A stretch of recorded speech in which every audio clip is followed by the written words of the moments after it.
Halo guys, selamat datang kembali di channel Irfan Akbar 67. Dalam video kali ini gua tuh mau bahas Tensei Star Slam Dataken atau sering dikenal dengan Tensura. Sekarang gua tuh bakal bahas lanjutan anime Tensura berdasarkan light novelnya. Di video ini gua tuh bakal merangkum light novel Tensura untuk volume ke-20. Video ini tuh adalah part 3 dari pembahasan volume 20. Tentunya video ini tuh adalah kelanjutan dari video sebelumnya. Jadi buat kalian yang belum nonton video pembahasan yang sebelumnya, kalian tuh bisa nonton videonya terlebih dahulu. Video ini isinya tuh udah jelas spoiler untuk lanjutan animenya. Jadi buat kalian yang gak suka spoiler, kalian bisa close video ini. Sebelum kita mulai, gua tuh mau ngingetin lagi ke kalian, jangan lupa untuk subscribe channel ini. Dan jangan lupa juga untuk nyalain loncengnya supaya kalian dapat notif kalau channelnya update video terbaru. Oh ya, buat kalian yang mau support gua, kalian tuh bisa langsung aja gabung join ke membership. Untuk saat ini sih masih belum ada keuntungan apapun. Jadi ya masih sebatas support gua aja. Intinya kalian tuh sekarang bisa support gua dengan join ke membership. Atau kalian juga bisa ngasih uang jajan via super chat atau bisa juga lewat link Saweria yang ada di pin komentar. Oke, tanpa basa-basi langsung aja kita mulai ke ceritanya. Saat ini kondisi beberapa bawahan Rimuru kayak Gabil dan Gerudo, mereka tuh terluka parah akibat serangan dari Velzat. Sedangkan Gopta dan Rangga mereka tuh masih bisa bergerak. Selain bawahan Rimuru, diketahui juga kalau Leon tuh terluka parah karena perang yang terjadi. Dan sekarang tuh kondisinya tuh langsung dibawa ke medis. Saat ini Rimuru tuh ngadain rapat dengan beberapa bawahannya yang masih sehat. Rimuru saat ini ngasih tahu ke semua orang kalau dia tuh bakal mengurus Milim. Semua orang tentunya terkejut karena Rimuru tuh mau turun langsung mengurus Milim. Diablo di sini tuh tertawa dan dia tuh ngasih tahu kalau dia saat ini bakal ikut bersama Rimuru. Rimuru di sini menolaknya. Rimuru tahu kalau Diablo sangat kuat, tapi mengatasi Milim dan Velzat, hal itu nggak akan berguna walaupun keroyokan. Yang ada nantinya tuh Diablo malah jadi korbannya. Seal di sini tuh setuju dengan keputusannya Rimuru. Walaupun Benimaru, Zegion dan Diablo ikut bertarung, kekuatan mereka tuh masih nggak ada apa-apanya dibandingin Milim dan Velzat. Jadi kemungkinan besar tuh kalau mereka ikut terlibat yang ada mereka lah yang bakal jadi korban. Nah, karena saat ini ada Gi, Rimuru di sini tuh minta bantuan Gi untuk membantunya. Rimuru bilang kalau Gi itu adalah pemimpin Octagram dan Gi juga adalah seniornya. Jadi Rimuru tuh saat ini butuh bantuan Gi untuk membantunya. Rimuru saat ini tuh bahkan sampai menundukkan kepalanya. Gi di sini ngasih tahu kalau dia tuh bukannya nggak mau bantu, tapi ada hal yang jauh lebih penting. Rimuru di sini tahu kalau Gi tuh ngomongin soal segel Ifarat yang kemungkinan udah kebuka dan Ifarat tuh pasti bakal sangat merepotkan. Rimuru di sini tuh sangat paham kekhawatiran dari Gi, tapi kalau dunia hancur sebelum Ifarat muncul, maka menyimpan tenaga tuh bisa dibilang nggak ada gunanya. Jadi pertarungan Milim melawan Velzat tuh saat ini bisa menghancurkan dunia. Makanya menyimpan tenaga untuk melawan Ifarats, hal itu bisa dibilang gak bakal berguna kalau dunia tuh hancur duluan. Gi di sini ngasih tahu kalau dia tuh nggak ngerti dengan sikap Velzat yang saat ini tuh malah membuat Milim marah. Tapi di sini Gi tuh menduga Velzat tuh sengaja melakukan itu supaya dilihat sama Gi. Gi di sini tahu kalau Velzat tuh sengaja mau pamerin kekuatannya di hadapan Gi. Nah, karena tujuannya untuk pamer, makanya Gi dari awal tuh nggak mau menanggapi sikap Velzat. Gi juga di sini ngasih tahu planet ini tuh diciptain sama Veldanava, jadi harusnya nggak mudah dihancurkan. Selain itu Gi juga ngasih tahu kemungkinan besar Veltway itu emang mengharapkan kalau Rimuru dan Gi ikut turun tangan dalam menghentikan Velzat.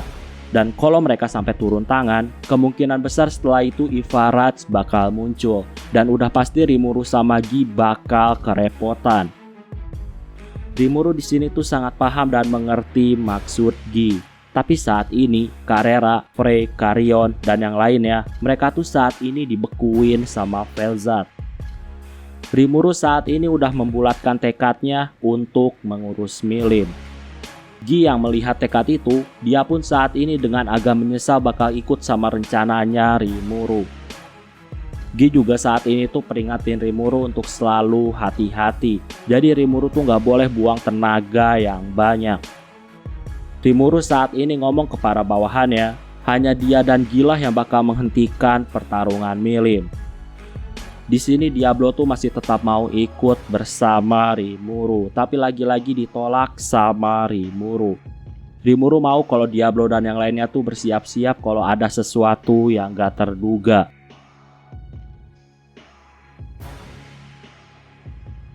Rimuru juga saat ini tuh mempercayakan sisanya kepada Veldora. Ramirez di sini melompat dan dia bilang ke Rimuru kalau Rimuru tuh harus segera nyelamatin Milim.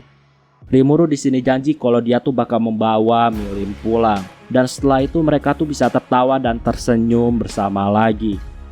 Rimuru saat ini tuh dengan penuh tekad bakal menghentikan Milim, dan dia tuh bakal mengembalikan kesadaran Milim yang udah dipenuhi amarah.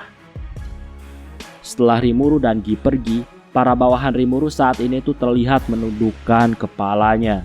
Suasana jadi agak tegang karena Rimuru saat ini tuh mutusin untuk pergi menangani Milim tanpa bawahannya. Para bawahannya tuh saat ini gak bisa membantah semua keputusannya Rimuru. Para bawahan Rimuru tuh saat ini terlihat sedih karena mereka ternyata tuh masih dikhawatirkan sama Rimuru. Padahal mereka tuh udah siap mati demi Rimuru. Walaupun agak sedih, tapi para bawahannya saat ini tuh mutusin untuk menjalankan tugas dari Rimuru dengan sangat baik. Mereka tuh nggak boleh larut dalam kesedihan, makanya mereka tuh saat ini juga harus bergerak supaya mereka berguna. Gak lama saat ini datang Soe mau ngasih laporan ke Rimuru, tapi karena Rimuru udah pergi, Soe pun akhirnya cerita ke Benimaru dan yang lainnya. Soe tuh saat ini dapat informasi tentang alasan Dagrul kenapa bisa berkhianat. Soe di sini ngasih tahu, Dagrul sama saudaranya, mereka tuh adalah Titan Evil God yang pernah mengamuk sebagai penghancur dunia. Jadi di masa lalu, Evil God ini pernah mengamuk dan akhirnya kalah dari Veldanava. Ramirez juga di sini tuh ngasih info kalau para Evil God sangat kuat. Intinya Titan Evil God ini punya ancaman yang setara seperti True Dragon. Saat ini juga ada laporan darurat yang lainnya. Mayor Max di sini tuh menelpon dan ngasih tahu kalau saat ini kondisi negara Sarion tuh mulai berperang melawan musuh, dan musuh yang menyerang saat ini tuh adalah Zalario dan Jahil. Benimaru saat ini terlihat kesal karena saat ini tuh kondisi medan perang banyak yang darurat. Zalario dan Jahil ini bukanlah lawan yang bisa dianggap enteng. Benimaru pun saat ini mengamati negara Sarion lewat video. Terlihat dari layar tuh ada ledakan yang besar. Benimaru di sini menyadari kalau Jahil tuh gak main-main dalam menyerang Sarion. Benimaru saat ini berpikir, dia tuh ngerasa kalau dibiarkan maka negara Sarion bakal tumbang. Tapi di sisi lain, Benimaru juga saat ini tuh bingung mau ngirim siapa untuk pergi ke sana. Benimaru tuh saat ini gak mau asal kirim seseorang. Benimaru ini maunya tuh ketika mengirim seseorang, Benimaru tuh udah yakin kalau orang itu bakal menang. Diablo di sini tuh menawarkan diri untuk turun tangan, tapi saat ini tuh ditolak sama Benimaru. Benimaru saat ini tuh terus berpikir langkah terbaik apa yang harus dia ambil. Benimaru ini adalah pemimpin menggantikan Rimuru, jadi dia tuh harus bisa membuat keputusan yang tepat. Veldora di sini ngasih tahu, Jahil sama Zalario tuh bisa dikalahin dengan mudah sama Veldora. Jadi harusnya Benimaru tuh nggak perlu bingung. Benimaru tuh hanya perlu mengutus Veldora. Benimaru di sini tahu kalau Veldora tuh bisa melakukannya dengan mudah, tapi Benimaru ini punya insting yang sangat tinggi. Dia tuh ngerasa bahaya kalau Veldora tuh turun ke medan perang. Benimaru di sini ngasih tahu, Dagrul sama Ven tuh kemungkinan setara sama True Dragon. Jadi bisa dibilang mereka tuh saat ini harus hati-hati kalau mau menurunkan Veldora. Veldora bakal diturunkan sama Benimaru kalau memang kondisinya terdesak.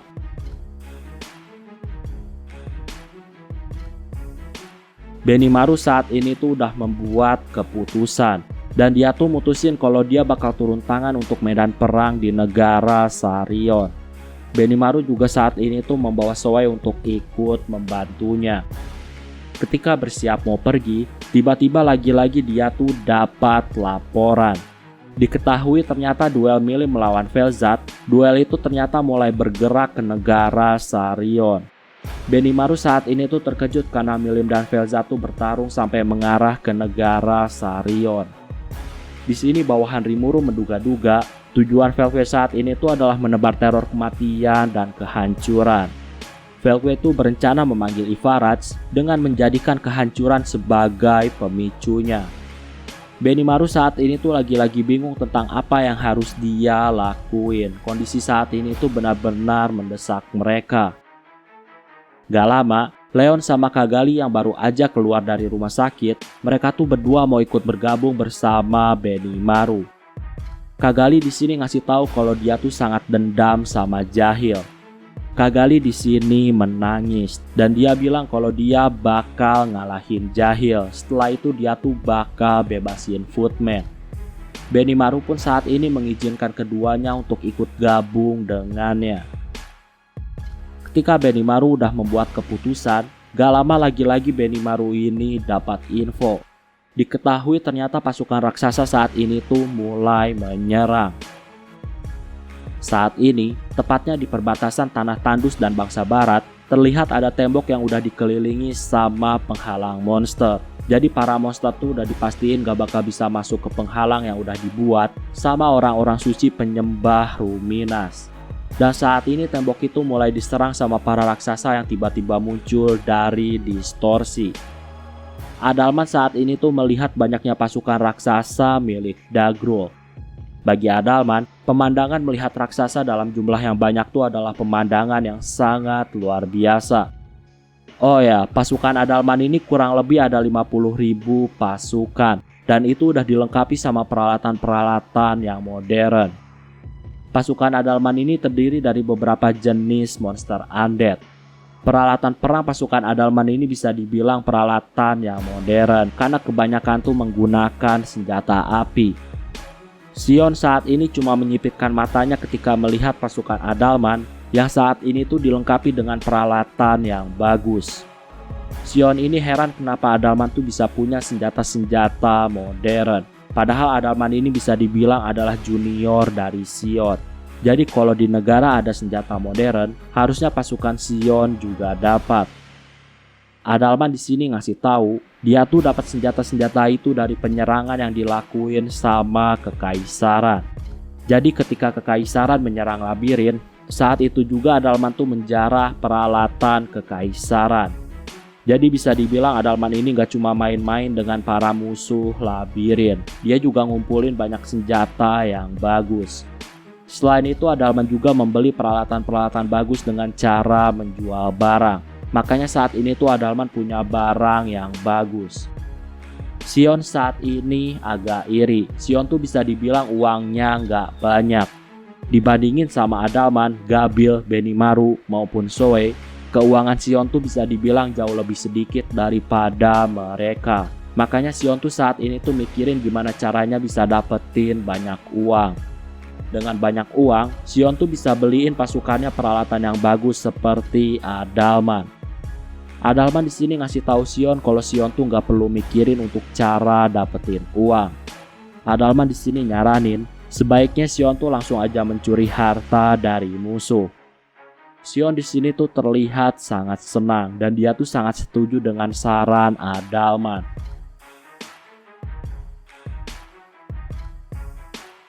Pasukan Adalman saat ini mulai bergerak dan mulai menghalangi jalan pasukan Dagrul. Pasukan Adalman juga mulai pakai rudal untuk menerbangkan pasukan raksasa milik Dagrul. Dagrul yang melihat itu, dia tuh tentunya terlihat kesal karena pasukannya di rudal. Walaupun gitu, Dagrul ini terlihat senang karena dia tuh udah lama gak terlibat langsung dalam perang. Oh ya, pasukan raksasa milik Dagrul jumlahnya tuh adalah 30.000 pasukan raksasa. Para raksasa juga saat ini tuh membalas menyerang dengan melempar batu raksasa kepada pasukan Adalman. Lemparan batu raksasa dari para raksasa tentunya punya efek yang sangat hebat, dan itu menghancurkan beberapa pasukan tengkorak milik Adalman. Selain itu, tembok pertahanan juga terlihat rusak parah karena serangan batu raksasa. Saat ini Dagrul tentunya berpikir tentang strategi berperang. Dagrul saat ini tuh ngerasa kalau dia tuh harus berpikir dengan matang. Dagrul ini awalnya tuh meyakini kalau Rimuru pasti bakal kalah dari Mikhail. Tapi ternyata Mikhail lah yang dihancurkan Rimuru. Makanya saat ini Dagrul tuh nggak boleh meremehkan musuhnya. Dagrul saat ini terus melihat pasukan Adalman yang menyerang pasukannya. Dagrul di sini tuh mengakui Rimuru dan pasukannya. Tapi walaupun gitu, Dagrul tuh sangat yakin kalau pasukan raksasanya tuh nggak mungkin kalah dari pasukan undead rendahan. Dagrul saat ini tuh mengingat kenangan bersama teman-teman lamanya. Di masa lalu, Dagrul tuh memberontak dan melawan Feldanava. Dagrul meyakini saat itu memang udah kehendaknya Feldanava. Dagrul adalah salah satu orang yang punya tugas untuk membunuh sang dewa. Dagrul juga saat ini tuh ingat dengan masa lalu di mana Ruminas telah membunuh temannya yaitu Twilight. Ruminas juga udah banyak membunuh orang-orang dari Dagrul. Dan sejak saat itu, hubungan Ruminas dan Dagrul gak baik. Dagrul ini mengakui kalau Ruminas adalah rivalnya. Dagrul juga saat ini tuh mikirin anak-anaknya yang kemungkinan besar tuh bakal bertarung melawannya. Dagrul ini sangat sayang sama anak-anaknya dan dia tuh saat ini sangat senang karena sekarang anak-anaknya tuh bisa bebas memilih sesuai dengan keinginan diri mereka masing-masing. Fans saat ini tuh nanya ke Dagrul soal apa yang harus dilakuin kepada anak-anak dari Dagrul. Dagrul di sini ngasih tahu kalau anak-anak itu sekarang adalah musuhnya. Itu artinya pasukan tuh nggak boleh ragu-ragu dalam hajar musuh. Walaupun Dagrul ngomong gitu, dalam hatinya Dagrul ini berharap kalau anak-anaknya tuh udah menjadi semakin kuat. Saat ini, ketika melihat pasukan Adalman udah membuka perang, Sion juga saat ini tuh mulai mengkoordinasi bawahannya. Sion ngasih tahu kalau mereka tuh harus ngalahin musuh dan menjarah semua peralatan yang dimiliki sama musuh. Sion ini bertekad untuk ngasih para bawahannya senjata-senjata yang bagus. Jadi salah satu caranya tuh dengan merampok musuh. Saat ini Gobzo lagi ngobrol sama anak-anak Dagrul. Dan Gobzo ngasih tahu kalau anak-anak Dagrul tuh saat ini gak perlu bertarung melawan keluarga mereka sendiri. Jadi kalau emang gak mau bertarung lebih baik gak usah. Tapi di sini ternyata anak-anak Dagrul di sini bilang kalau mereka tuh saat ini udah menguatkan tekad mereka. Mereka tuh saat ini bakal bertarung walaupun harus melawan keluarga mereka. Sion saat ini tuh meminta informasi kepada anak-anak Dagrul tentang saudara-saudara dari Dagrul. Mendengar info itu, Sion di sini mengerti kalau Dagrul sama saudaranya tuh bukanlah musuh sembarangan. Mereka tuh bisa dibilang adalah ancaman yang nyata.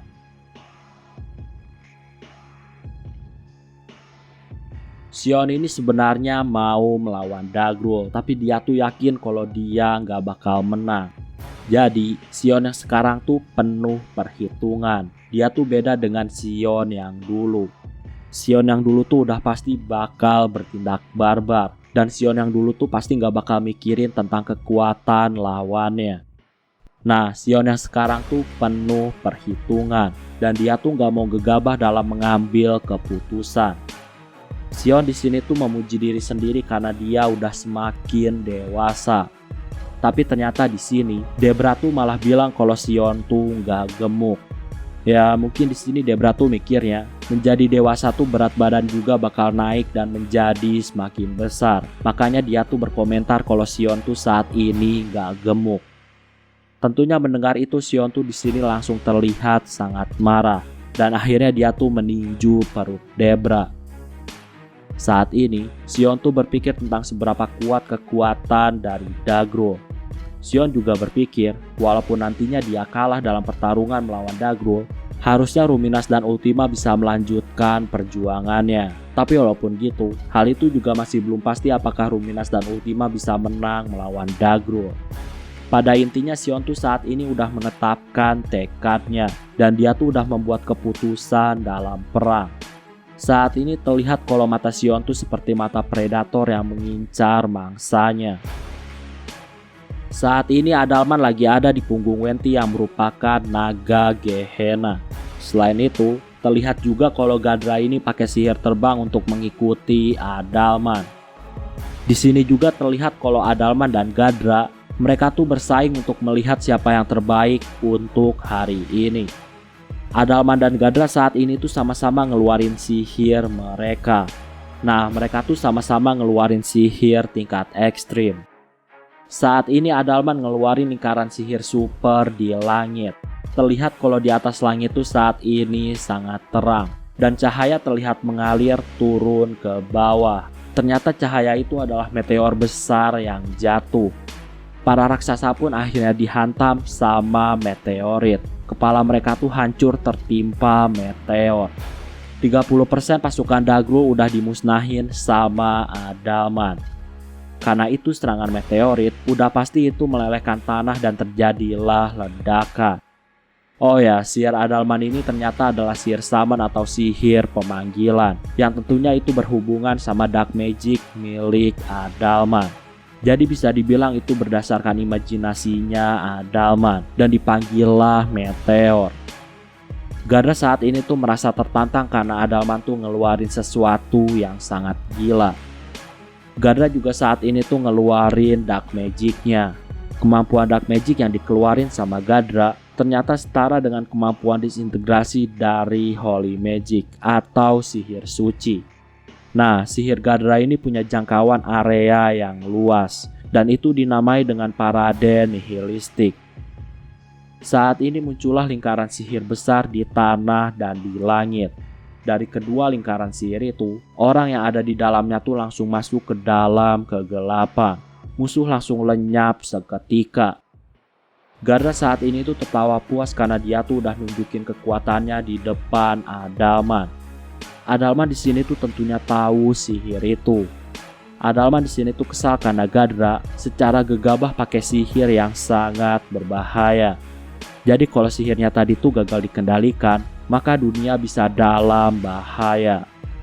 Gadra saat ini tuh ternyata hanya tertawa dan dia ngasih tahu semua yang dia lakuin tuh tentunya untuk pamer kekuatan di depan Adalman. Adalman ini sebenarnya sangat kesal, tapi karena sihirnya berhasil, jadi Adalman saat ini tuh nggak protes lagi.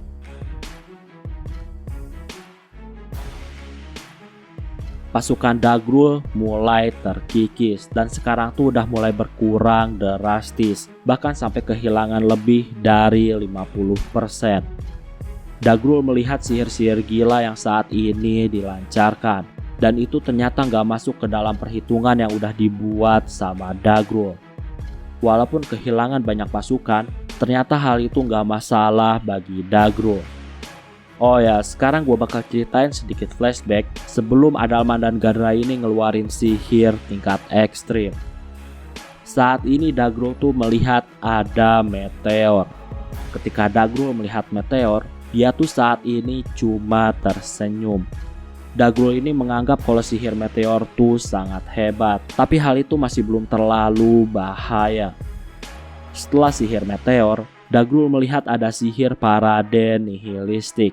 Dan ketika melihat itu ekspresi Dagrul berubah. Jadi hanya para iblis yang ada di puncaklah yang bisa mengetahui sihir parade nihilistik. Dagrul di sini tuh menduga-duga tentang siapa di antara para primordial yang udah mengeluarkan sihir berbahaya kayak gitu. Bagi Dagrul, harusnya para primordial tuh gak mungkin sembarangan dalam mengeluarkan sihir parade nihilistik.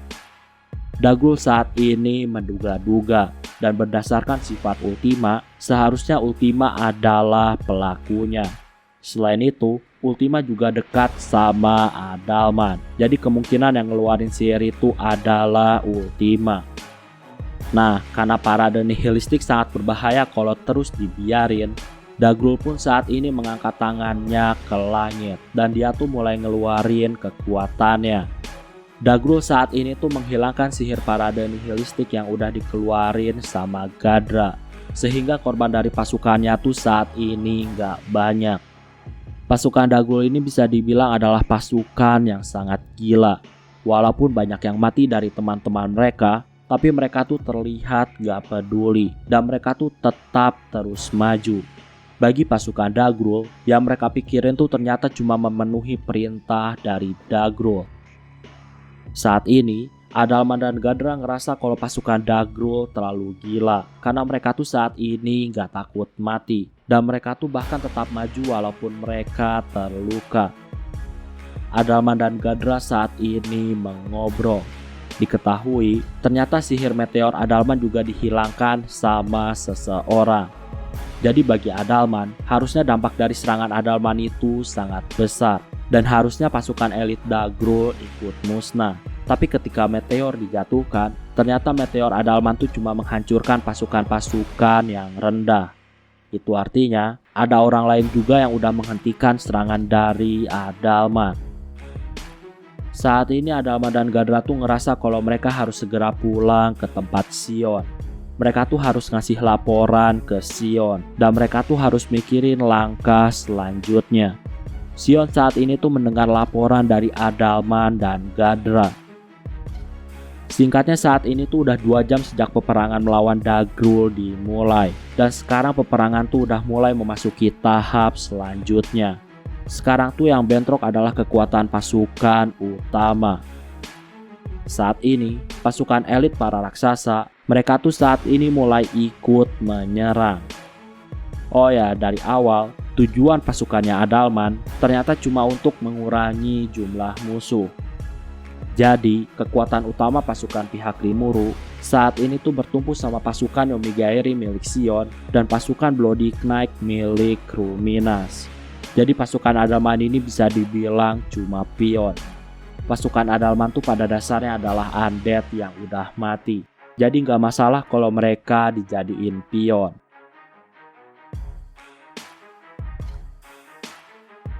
Di sisi lain, saat ini pasukan Bloody Knight yang dipimpin sama Louis, mereka tuh saat ini mulai bergerak. Saat ini, Adalman yang udah pulih, dia tuh saat ini naik lagi ke punggung Wenti. Adalman ini ternyata mau lanjutin berperang. Adalman juga saat ini, dia tuh terlihat mengubah mayat-mayat musuh untuk dijadiin pasukan undead miliknya. Dan terciptalah 20.000 undead raksasa. Ternyata dari awal Adalman tuh emang berencana untuk jadiin musuh-musuh yang udah dia basmi menjadi pasukan miliknya. Sion saat ini tuh terkejut karena Adalman tuh bertindak tanpa ngasih tahu ke Sion. Gadra di sini tuh semakin bangga sama tindakannya Adalman. Louis juga di sini tuh terlihat kagum sama Adalman. Bahkan Louis tuh saat ini jadi kesal ketika dia mengingat 7 Luminaries atau 7 Sage yang saat itu telah membuang Adalman dan akhirnya menyebabkan Adalman terbunuh. Jadi bagi Louis, bakat Adalman ini sangat luar biasa. Jadi kalau 7 Luminaries gak bertindak, harusnya Adalman tuh saat ini bisa tetap hidup sebagai orang suci di negara Ruminas. Louis saat ini tuh mengingat masa lalu.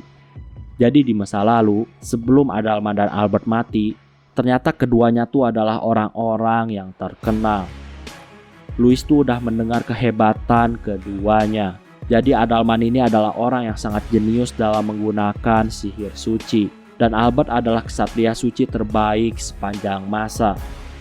Nah, di masa lalu, keduanya tuh ternyata memenuhi syarat untuk menjadi pahlawan. Karena kejeniusan mereka berdua, 7 Luminaries atau 7 Sage, mereka tuh ternyata iri dengki. Dan mereka menganggap kalau keduanya tuh adalah ancaman yang nyata. Singkatnya Adalman dan Albert dikasih misi yang mustahil. Dan akhirnya menyebabkan keduanya harus mati. Oke, sekarang kembali lagi ke masa yang sekarang. Saat ini terlihat pertarungan antara Albert melawan Glassword. Albert ini sangat jago memakai pedang. Dan dia tuh sekarang melawan Glassword yang merupakan ahli pedang 2 tangan terbaik. Glassword saat ini tuh berdua pedang dengan sengit melawan Albert. Glassword ini memegang pedang besar dengan kedua tangannya. Glassword dan Albert terlihat seperti seimbang dalam pertarungan berpedang. Albert ini bisa dibilang sangat hebat karena dia bisa menahan serangan pedang raksasa. Harusnya, orang-orang yang berhadapan melawan Glashot dalam berpedang, harusnya senjata maupun armor besinya tuh bisa dihancurkan sama Glashot. Tapi ternyata nggak berlaku untuk Albert. Albert saat ini tuh pakai senjata tingkat mitik. Makanya senjatanya tuh nggak hancur ketika adu pedang melawan Glashot. Pertarungan antar keduanya ternyata masih berlanjut. Oke, sebelum gua akhiri videonya, gua tuh di sini mau ngucapin terima kasih ke kalian yang udah join ke membership. Jadi di sini gua mau ngucapin terima kasih banyak untuk Rev, Silent Solitude, Evan Barus, Amru Jieo, Lulabi, Sasuga Kuasama, Juli, dan Gali Arya. Jadi terima kasih banyak buat kalian yang udah mau join ke membership. Nah, itulah untuk pembahasan video kali ini. Jadi di sini gua tuh cuma merangkum cerita. Kalau kalian mau lebih detail, kalian tuh bisa baca novelnya sendiri. Oke, kayaknya cukup untuk video pembahasan kali ini. Terima kasih karena udah nonton video ini sampai habis. Jangan lupa untuk subscribe, like, dan yang paling penting adalah jangan lupa untuk share video ini ke teman-teman kalian. Sampai bertemu kembali di video-video selanjutnya. Terima kasih.